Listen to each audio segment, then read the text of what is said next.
It was supposed to be a routine corporate gathering, the annual CEO's party, filled with champagne, networking, and the usual small talk that I had long learned to endure. I had dressed sharply, rehearsed polite smiles, and prepared myself for the obligatory nods, handshakes, and meaningless compliments.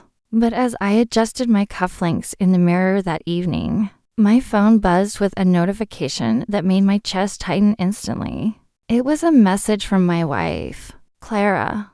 The words on the screen hit me like a punch. "I'm staying at David's tonight, David." The name alone set off alarms in my mind. He was a colleague of hers, someone I had met at company functions, always polite, but unremarkable. Yet the phrasing, the certainty, the casual tone, it all felt wrong. My heart raced. Questions flooded my mind. Was she with him? Why now? Why tell me like this, as if it were no big deal? I stared at the screen for a long moment, the room spinning around me. Panic, anger, and disbelief churned inside. I wanted to call her, demand an explanation, yell, maybe even storm over to confront her. But the party awaited, a room full of colleagues, executives, and the CEO himself. Any dramatic scene would be noticed, whispered about, and potentially ruin more than just my personal life. I needed a plan, a way to respond that would assert my boundaries and test the reality of her claim without losing control. I typed a simple reply, "Enjoy your night. See you later." Then I set the phone down and took a deep breath. I knew this would baffle her. She likely expected a desperate or angry response, not calm indifference. That silence, that composure, was my weapon. At the party, the usual chatter, laughter, and clinking glasses seemed muted to me. My mind replayed Clara's text, imagining scenarios, piecing together interactions I had overlooked. But I didn't let the panic show. I smiled politely at colleagues, laughed when appropriate, and moved through the room with the appearance of someone fully engaged. Inside, though, my mind was calculating, observing, preparing.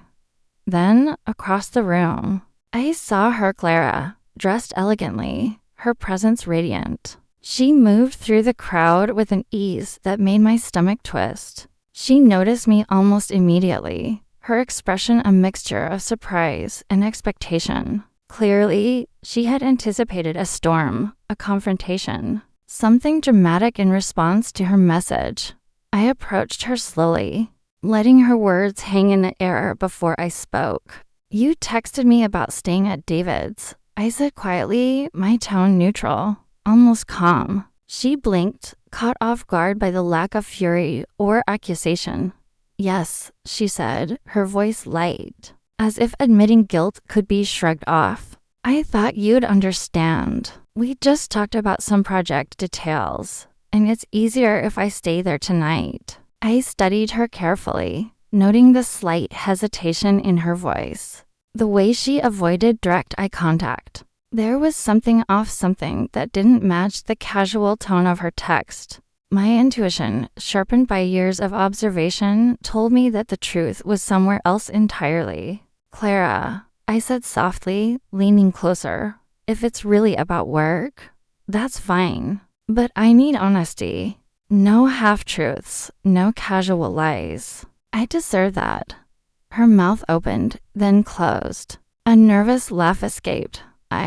It's just a long night at the office. Nothing more." I didn't respond immediately. Instead, I let the silence stretch, my gaze unwavering. The calmness unnerved her. She had expected confrontation, perhaps pleading or anger, not the quiet scrutiny that implied I was seeing for more than she admitted. Then I said simply, "I'll be leaving soon. If you want to come home, you know where I'll be."